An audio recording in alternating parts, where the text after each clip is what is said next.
got him in fella. He bought away down from County Cavan. County Cavan. You give me the housing. Hooks. Huh? Isn't it fantastic? Look at that, look. Oh, Jesus, he was as big as myself. Huge, with a move the side of a mountain. Wait, let's see, is it a wish? Oh, that's his wish then. That's a wishing stick. Here you are, boy. I'm telling you, I'll never get lost in the bog with a stick like that.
It is reasonable to say that there is an island with one major city, as Dublin, in which, and in that area, that Dublin Bay area, more than half the fuel is consumed, more than half the emissions and pollution is taking place, and the whole island should be seen as part of the overall drama of Dublin. So that if you were to clean Dublin Bay and make Dublin Bay be biologically stable, which is the objective of the waste treatment plant, you could also think about that occurring, if it doesn't already occur, in all the other bays around the country, like Bantry Bay, Galway Bay, Donegal Bay, and so on.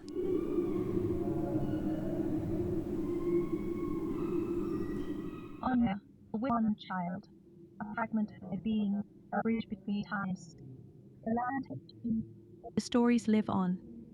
The tree then spoke of a time when the forest pulsed with life, of ancient people who lived in harmony with nature.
Actually, even an image made of Andromeda today could only show us what that galaxy looked like 2.5 million years ago.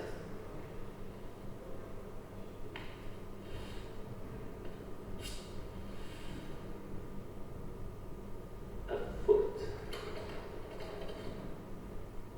A mouth. It was through a series of misunderstandings and mistakes that I found my way to the Latin collection. These photographs of minerals were taken at Chatsworth House, a stately home in Derbyshire in the UK. But I first read about them actually whilst on holiday and preparing for a residency at Lismore Castle in Ireland, which was also one of the family homes of the Cavendish family. I've always had this perverse interest, I think, in aristocratic houses, which perhaps comes from growing up on a very different kind of estate. I read The Pursuit of Love by Nancy Mitford. I'm going to read part of it to you now, and this is where I found out about the famed Chatsworth Mineral Collection. What a beautiful collection. I suppose you know they're all diseased. Diseased? Badly. And too far gone for treatment. In a year or two, they'll all be dead. You may as well throw the whole lot away. Uncle Matthew was delighted. Damned fella, he said. Nothing's ripe for him. I never saw such a fella. Even the minerals have got foot and mouth.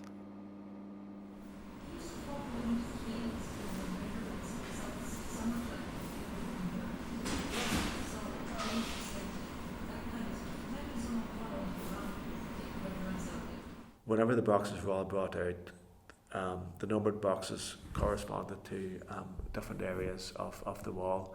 So we knew which boxes to open at the start and then to rebuild the house. But obviously it's quite a slow process because every brick had to be brought out and every brick had to be put back into the same place that it came out of, because that's the way that they had been numbered.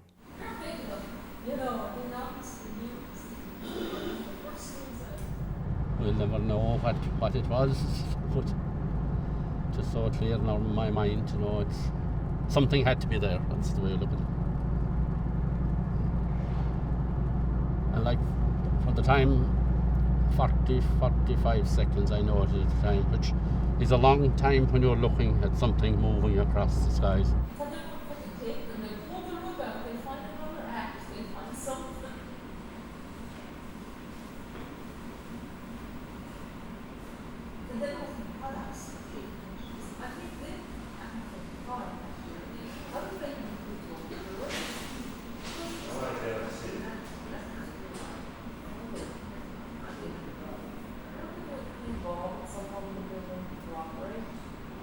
Creeping through the graveyard gate, through all headstone markers to the 14th century abbey of St. Colman.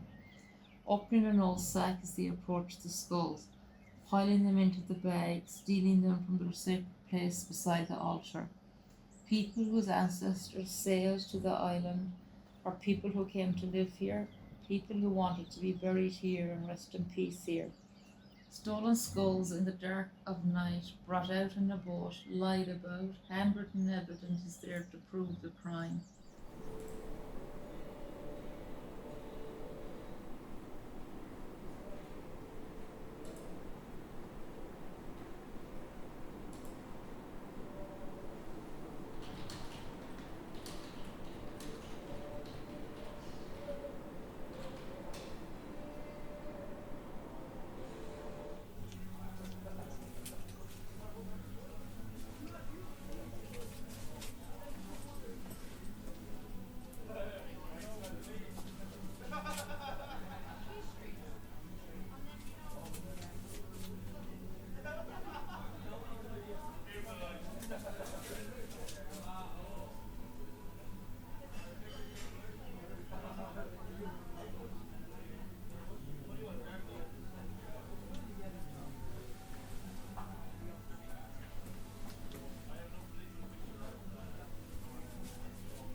absences and his failure to find steady work, Anne became the family's provider with her business selling fine china.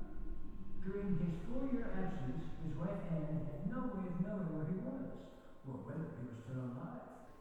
After he had been gone for almost 3 years, Anne sought legal advice. She asked if it was possible to have her marriage annulled, and was advised that she should assume that John Carson was dead, and that no legal proceedings were necessary, and she should consider herself a widow. She had independence, financial security, and several admirers.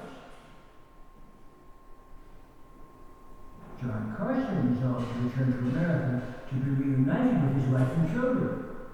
He sailed to Philadelphia and arrived in January 1816. On his return to Philadelphia, Carson found that Anne had a new man in her life, a young ex-army lieutenant named Richard Smith. For a week or so after his return, Carson pleaded with Anne to take him back, but she steadfastly refused. In his attempts to restore his former life, Carson began harassing Anne and threatening Richard Smith. The artist Lily Van Oost was a family friend. She was part of the reason that my family moved to Kerry in the 1980s. After leaving Belgium in the 70s, she moved here, to the remote Black Valley.